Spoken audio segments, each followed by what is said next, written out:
topics and opinions expressed in the following show are solely those of the hosts and their guests and not those of W4CY Radio, its employees, or affiliates. We make no recommendations or endorsements for radio show programs, services, or products mentioned on air or on our web. No liability, explicit or implied, shall be extended to W4CY Radio or its employees or affiliates. Any questions or comments should be directed to those show hosts. Thank you for choosing W4CY Radio.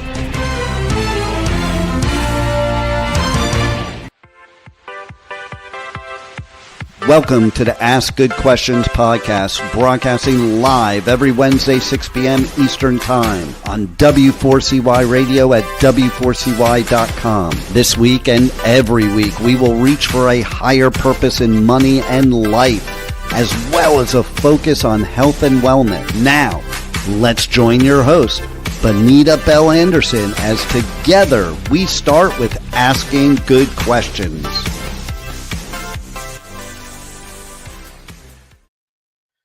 Hey, you're here. I'm so glad you're here. Hey, my name is Benita Bell-Andersen, and today we're going to talk about cybersecurity. Can you believe it?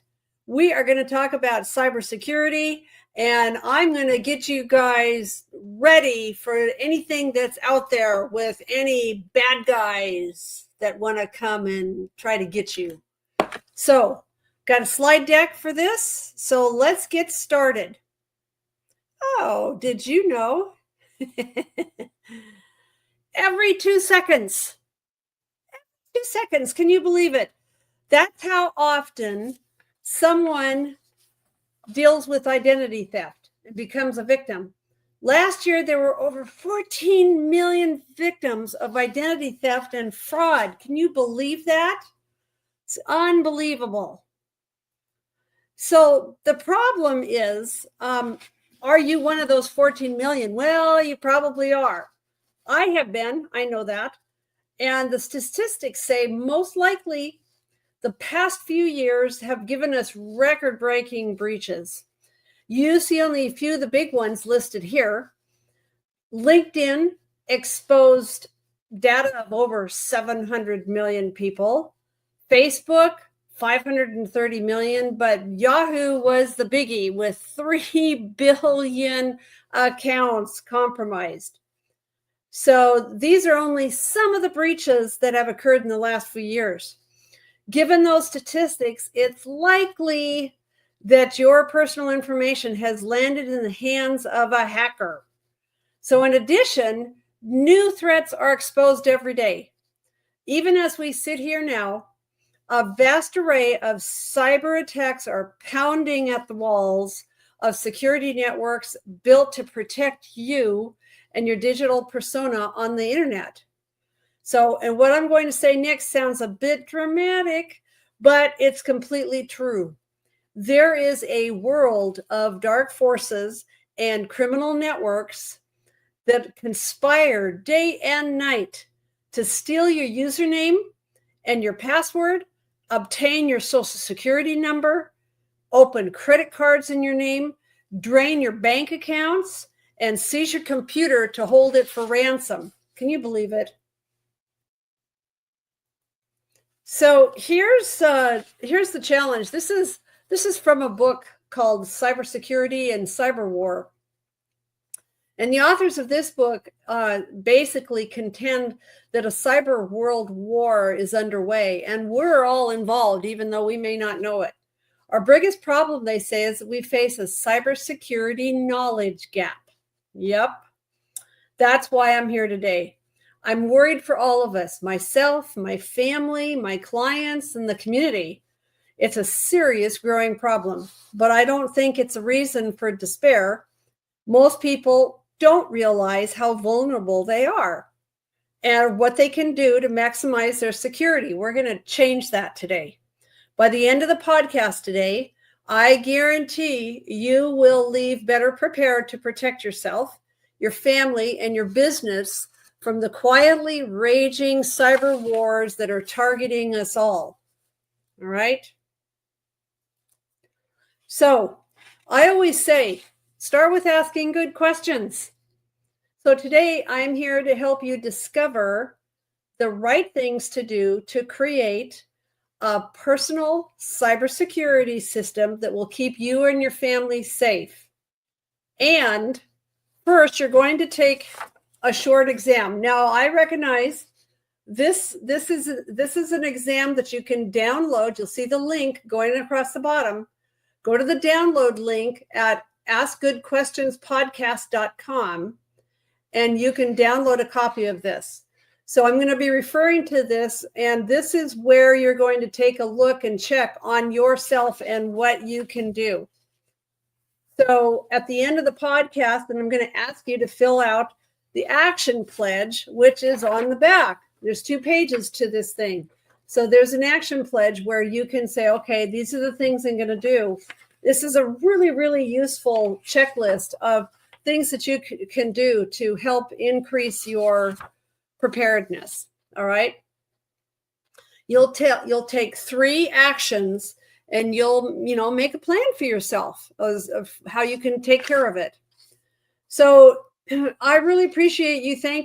I really thank you and appreciate you being here with me today. I am a financial advisor. I'm a coach. I'm an author. Just had another book come out regarding financial issues for divorcees and widows, but that's not the topic of today. But though that group definitely has issues, right? All of us do. So we have a lot to cover. So we're going to jump in. All right. So if you're not able to do this now, then that's okay. You can just listen to this and then go and get that. But if you can, take the cybersecurity quiz while we're going through and doing this, and you're going to mark yes or no for each question. So if you're not able to download this now, let me tell you what those questions are. So number 1 question is, I have one email address that I use exclusively for my online financial accounts. Banking, credit cards, payment services, brokerage, etc., and nothing else. Yes or no? I have 2-step verification, or two-factor authentication is sometimes what it's called, turned on for my email and online financial security. Yes or no? I can spot the difference between dangerous free public Wi-Fi and useful, secure, free public Wi-Fi. Yes or no? I understand how to tell if my home Wi-Fi network is vulnerable to hackers, and how to boost the network security. Yes or no? Whenever any money leaves my bank account or my credit card is charged, I'm alerted to the transaction. Yes or no? I have complete control over my credit files at the big 3 bureaus, Equifax, Experian, and TransUnion, because I have placed them on the highest security level. Yes or no? I have confirmed with the credit bureaus that my minor children have not been victims of identity theft and frozen their credit files. Yes or no? I run an updated antivirus software program on my computers and devices. Yes or no? I always make sure that my computer and devices have the most up-to-date software programs, including operating systems, browsers, Microsoft Office, iTunes Player, virus protection, wireless router, and Adobe programs. Yes or no? I have a system for ensuring that I can recover from a ransomware phishing attack without paying an extortion fee to a criminal. Yes or no? Now, give yourself 5 points for every question answered with a yes. Add those points to get your score, and then consult Section B to get your cybersecurity rating. So if you got 40 to 50, that's really great. If you got 35 to 25, that's okay. And if you got 0 to 20, then you're in danger. So that little rating thing is down at the bottom. So this is kind of just the beginning, is awareness, right? Is making sure that you're aware. So let's learn the new cybersecurity rules. All right. So there's 3 rules. I'm going to get to there's 3 rules that we're going to deal with. And I believe you can develop those mindsets to strengthen and maintain your cybersecurity so that staying safe is a simple thing for you. These 3 mindsets cover various parts of your life, right? And overlap to form a sweet spot of actions that will boost your cybersecurity score. Each mindset alone provides greater security, but if you combine all 3 of them, that really will help make you more secure. The mindsets are secrecy, omniscience, I'm not sure how you pronounce that, and mindfulness, right? Okay, if you're wondering what that word means, I am going to talk about it. So it can take, each of those areas combines a set of actions for people to take called the new cybersecurity rules. And I'm going to explain all 3 mindsets and the associated rules. And so let's take a look at the first one, which my key idea 1 is adopting a new level of secrecy. All right, we're going to be secret. Can boost your security and your cyber confidence. We all need more security and secrecy in our life when it comes to this. And this mindset of adopting a new level of secrecy is really all about keeping your personal and private data safe. With all the massive amounts of data breaches that is suffered by corporations and governments, we need to act as if our personal data already exists in the hands of cyber criminals, which it probably does. We all need to draw a tighter ring of security around our personal data. And that starts with your email. Were you expecting that? So our email address is the key to our digital lives. I'm going to tell you a story about that. We share it with countless businesses, organizations, and people. If you use the internet for any amount of time, you've entered your email address at a host of online accounts for shopping, travel, exercise, gaming, dating, who knows what else. We don't think twice. But having your email address in so many databases puts you at a significant risk. Hackers routinely breach the security networks of many organizations that hold your primary email address. And that stolen personal data paired with poor email security can lead to disaster.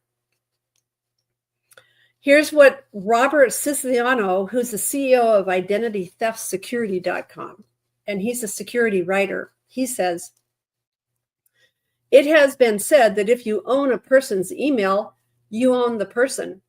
That means that once your email is hacked, pretty much your entire digital life is up for grabs.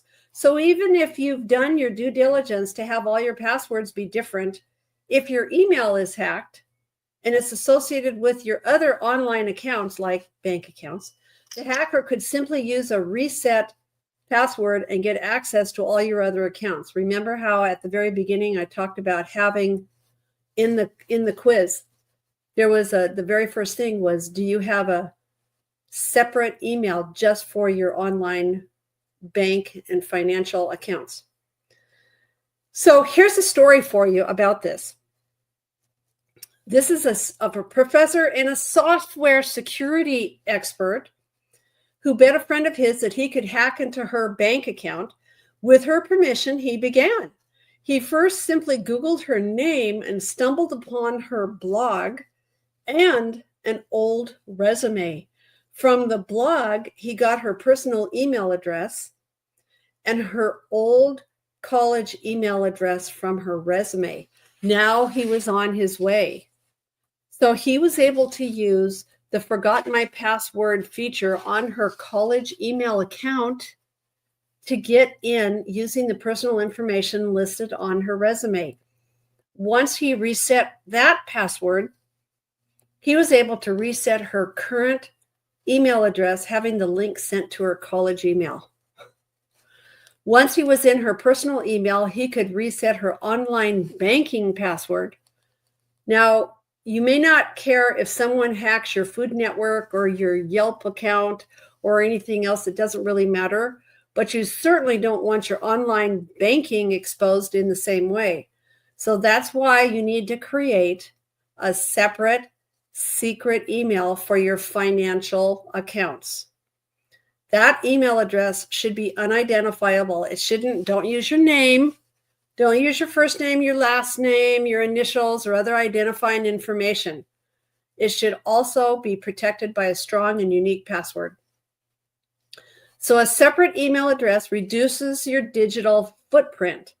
And if your primary non-financial email address is exposed in a hack, it's not connected to your financial accounts, okay?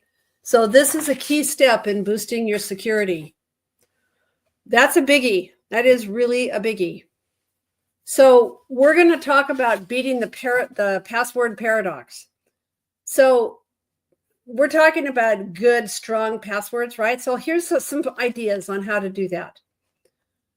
We have a hard time remembering all the passwords that are out there, right? So how long does it take for a computer to crack 1,000 weak passwords? 17 minutes. One reason for this is that people choose passwords that have less than 6 characters, or they use names, dictionary words, or other common passwords like password or 1, 2, 3, 4, 5, 6. So here's another story for you.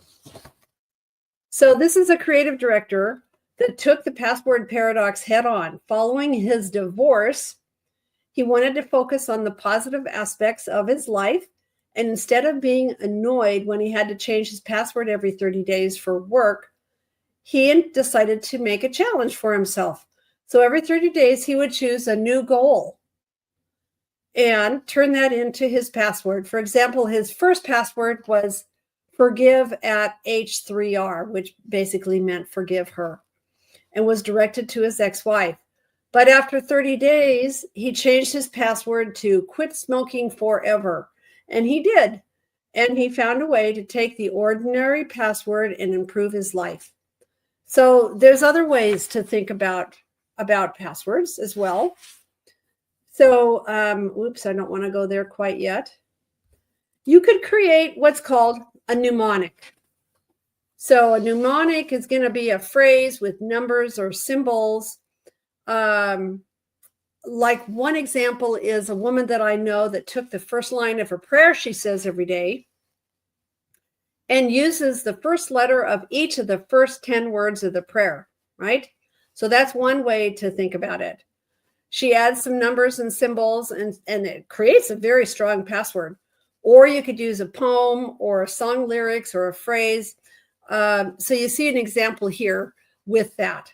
Or you could try this. You create a password like what I was just talking about in that story that embodies a goal that you're trying to reach, such as exercising, quitting smoking, saving money, something like that.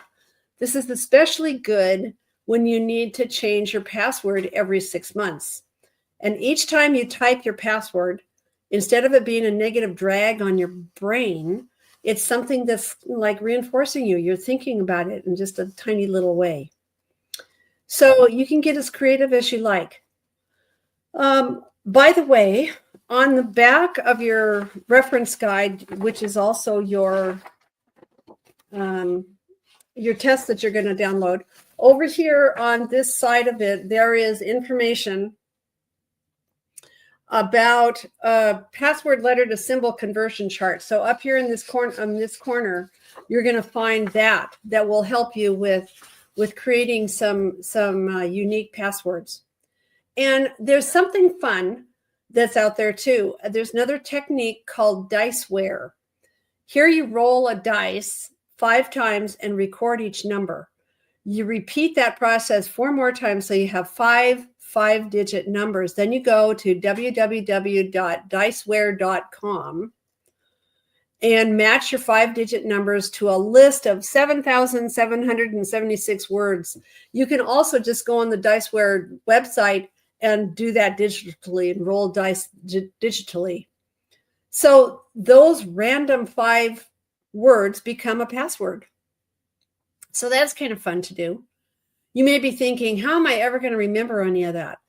Well, the last thing you see here on the screen is using some kind of password manager. There's a bunch of them out there now. NordPass, RoboForm, 1Password. There's several out there for you to take a look at. So choose the one that works best for you, right? Okay. So we're moving on to the rule of enabling 2-step verification. Creating those strong passwords is just the first step. We need to put another layer of security in there. And so that is a relatively new trend in online security called 2-step verification or 2-factor authentication. And so when you start to log in, and I'm sure you've seen this, you send a short-lived one-time passcode. I see this all the time with everything that I do. And so you have to put that in. That verifies who you are. And that will come up and be something that you can just expect to have happen. It stops your accounts from being hacked because it requires 2 separate things.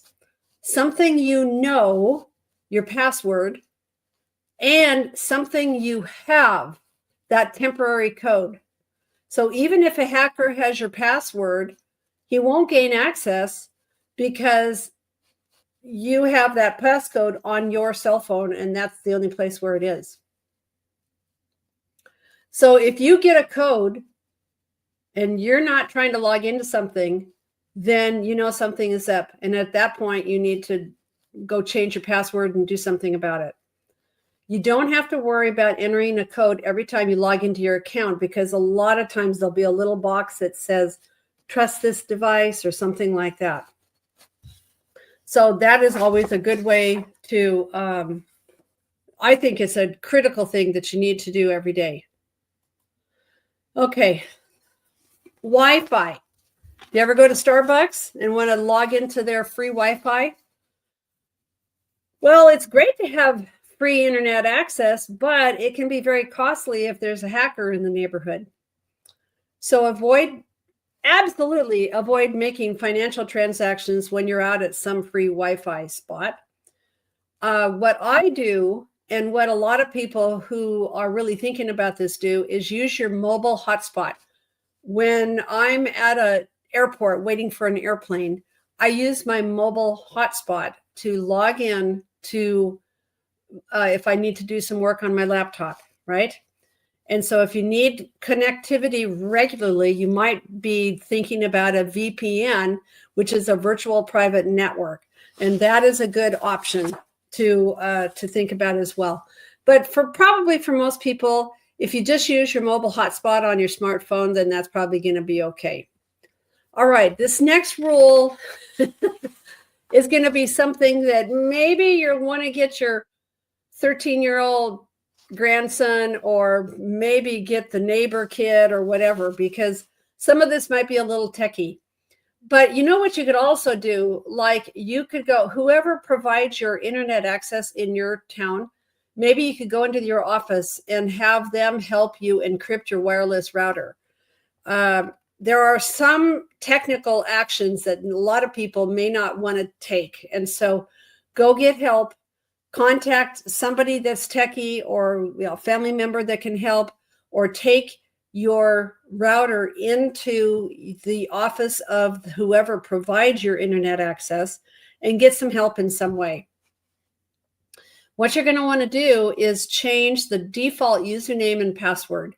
Hackers know these and will use them to try to break into your network. So you're going to pick a strong password, okay? You already know how to do that. You're going to encrypt your router. There's different things that are called WPA2 or WPA3. If you see something called WEP, that's no longer considered secure, and you might want to update your router. And then there's another thing called Wi-Fi protected setup, that needs to be disabled. So all these things can lead strangers to being able to access your router. So please look at how you can make your own home router more secure. All right. So the majority, see, the interesting thing about this is that the majority of routers can come with outdated software. So it'll leave your network vulnerable to attacks. So it sounds like a daunting task, but it's not that bad. And follow the instructions in your user manual, or get that help that we talked about getting. So here's another key ID. Completing certain actions can help you achieve financial cyber omniscience. I'm going to call it omniscience. It's the state of knowing everything. So everything in our case now is anything having to do with your personal information. Okay? Because it's going to help you keep fraud away from your door. So we're going to talk about instant text or email alerts. When you're thinking about all-knowingness for your own personal information, you want to be the only one that knows everything about your information. Now, being a financial advisor, I can tell you that where this gets to be a problem is if you pass away and nobody knows what your passwords are or anything. So I can just tell you from my own personal life, with my will and everything, I have an instruction sheet for my daughter, who's my executor of my estate. She has a list of all those important things. So that's a little tip I'm just adding in. Here's a story regarding getting things set up correctly for yourself. How would you feel to discover that hackers had plundered your debit card for nearly $1,000 on Christmas Eve? Huh. Well, that's exactly what happened to one lady. It all started about a month earlier on Black Friday. Like many people, she had shopped at her local Target and nabbed a few money-saving Christmas deals. Everything seemed fine. Then about a week before Christmas, news broke of the Target data breach. And she, like many, hoped that it didn't involve her. But a few days before Christmas, her bank told her she had overdrawn her account by $100. She quickly learned that someone else had used her debit card 4 times, charging nearly $1,000, and her card was now useless. And the bank told her it would be weeks before she could get a new one. Well, she felt like her Christmas was ruined, and she had to borrow money to pay for her holiday dinner and January's rent. And if only she had been alerted about the fraudulent charges earlier. Well, it's not hopeless, and you just need to protect your credit cards and your bank account from the swarm of hackers and data breaches. So sign up for alert notification with your bank and credit card companies. By doing that, you'll get a text or an email alert every time a charge or a withdrawal is made. So the banks know instantly when charges are made to our accounts. So you should know that too. So signing up for instant alerts will bring you closer to achieving that all-knowingness in where you're the only one that knows, right? Okay. Now, this one you may not have thought about. This is absolutely critical to everyone's cybersecurity. By default, your credit files are open with the big 3 credit bureaus like Experian, TransUnion, and Equifax. So it's a good idea to go through the process of creating the highest security level on those accounts. and it locks your credit file with a PIN at each of those credit bureaus, and no new credit can be issued in your name if those things are in place. And basically, when you do want to open a new credit card, you have to go in and remove that. But it'll keep you safe and keep anybody from opening an account in your name.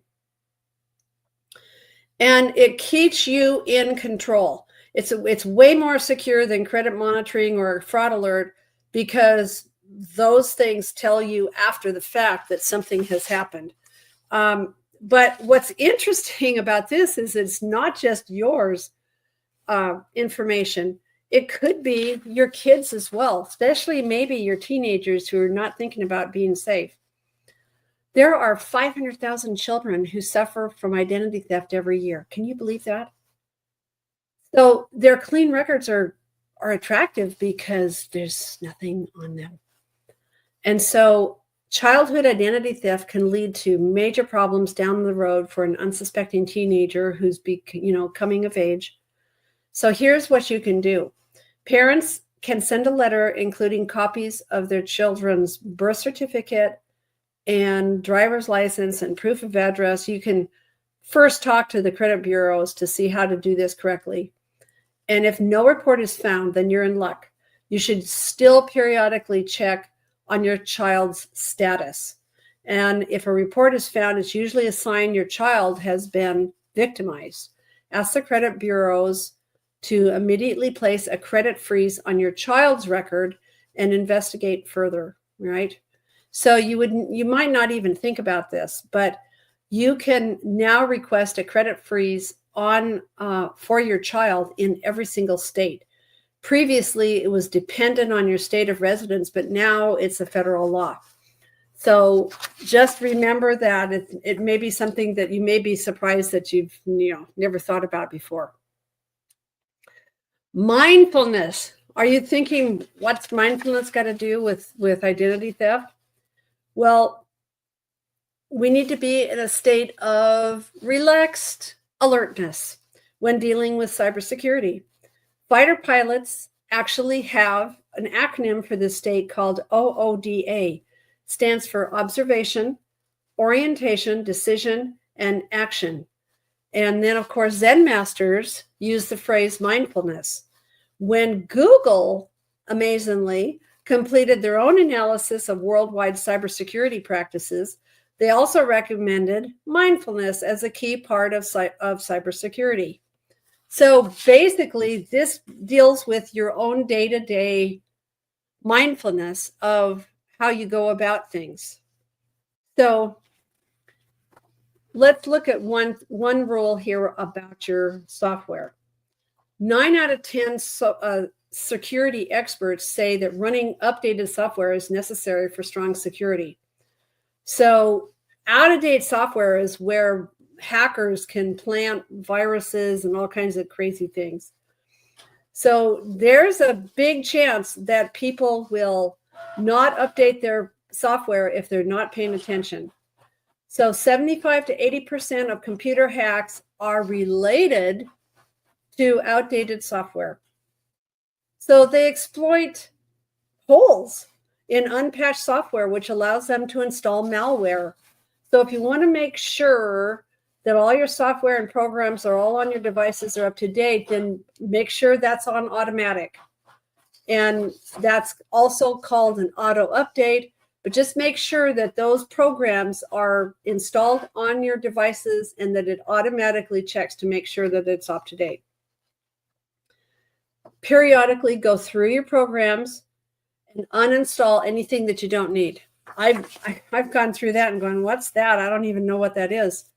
And that'll help you with making sure that you are up to date on everything that you have in your possession on your devices. So backing up files is another big rule that is important. So you're going to want to back up, obviously, you're going to want to back up your files on your existing desktop or laptop, but you also want to update it maybe to the cloud. You want to update it to an external device, and that all of those things are going to make it so that you also know that if anything happens, you have a copy so that you're not going to be subject to somebody threatening you if you don't pay them X amount of dollars, right? Okay, I got another story coming up for you. This is the 10-second email rule, okay? This has to do with ransomware. Now, this is a story about, if you can believe it, straight out of the White House.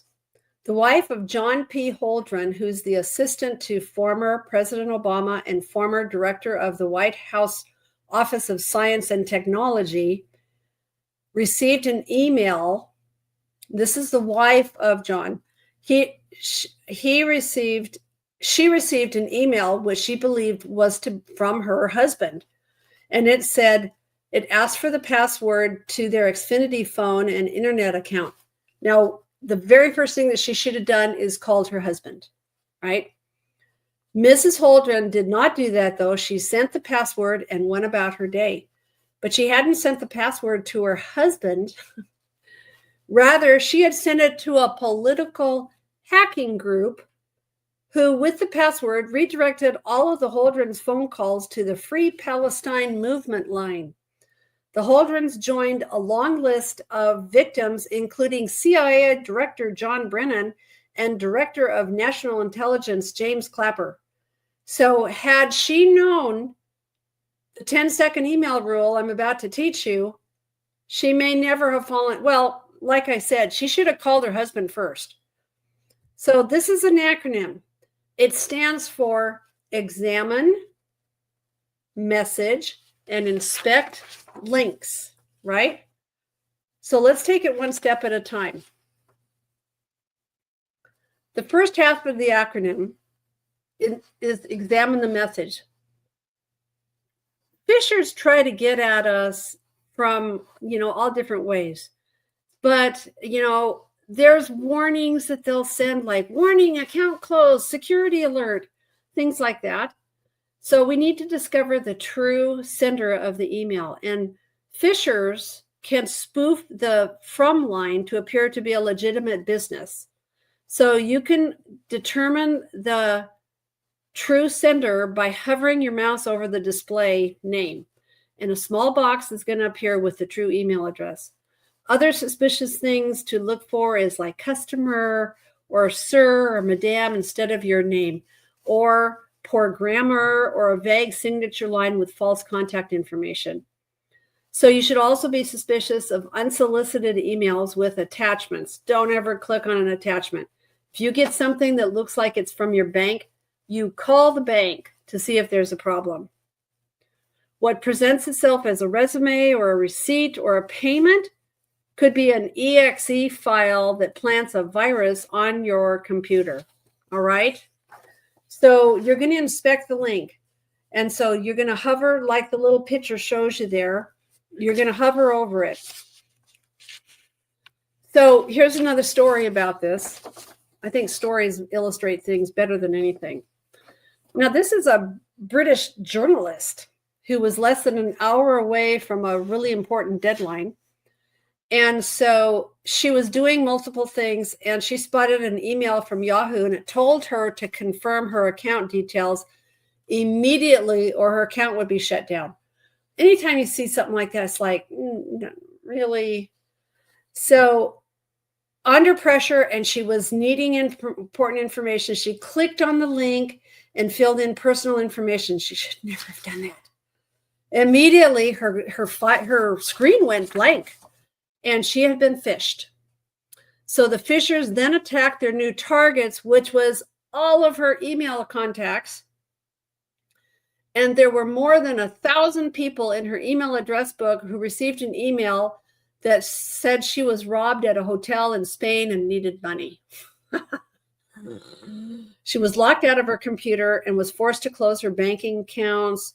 And if she had waited 10 minutes and examined the Yahoo message more closely, she could have prevented the attack and saved herself all of that stress and embarrassment and lost time. So the second half of the email requires you to inspect the link within the message. Like you did with the sender, hover your mouse over any link or hyperlinked text and be sure that the link is truly directing you to the correct website. Again, anytime I've gotten that, what I do is if it's from my bank, I call them and say, is this something that's an issue? But if it looks fishy, it probably is. So this is an action that needs to become part. This is this whole mindfulness thing of being aware, looking at what these things can do, and being smart about how you address it. Okay? So take action. We are coming close to the end, and so in case you have not been able to download this, this is on this, what's up on the screen is this area right here, which has a place for you to put what are the 3 big things I'm going to do. Are you going to create a new email that's just for your bank accounts and stuff like that? Are you going to take a look at your router at home? Are you going to call the credit bureaus and freeze your accounts? What are you going to do? All right. Complete your action plan now. So, because I know that if I don't do something like this, then a lot of times I get busy with other things and I'm off on other projects. So another resource for you is also on the back of the second page of this. So you see the picture of the book. This is a book that is all about a lot of these issues that we talked about today. And there's a website there where you can go and order that. And it's called Hack Proof Your Life Now, the New Cybersecurity Rules, and it's available on Amazon. And like I said, you'll find the link there for that book, so you can go and check that out. You'll also see that if you have questions regarding any of these items covered today or about financial issues, I mean, what I do is I work with clients on financial issues. I do offer a 30-minute one-on-one Zoom call. Now, all of these things, like what has been scrolling across the bottom of the screen, is the website that's associated with this podcast called AskGoodQuestionsPodcast.com. You'll find more information about that on the website. Okay. So thank you so much for coming. I know that you now have more information than you did before to create your own personal cybersecurity plan. I hope you found this podcast to be helpful and informative in terms of your thinking and commitment to cybersecurity. So it's totally doable to be safer and more alert on the internet. So see you next time. And always remember to ask good questions. Today's episode is over, but we did ask good questions again, didn't we? Don't miss out as we broadcast live every Wednesday, 6 p.m. Eastern Time on W4CY Radio at W4CY.com. Join Benita Bell-Andersen next week for more conversations with experts on finances, retirement, behavioral finance issues, health and wellness, and more. Until then, remember to ask good questions.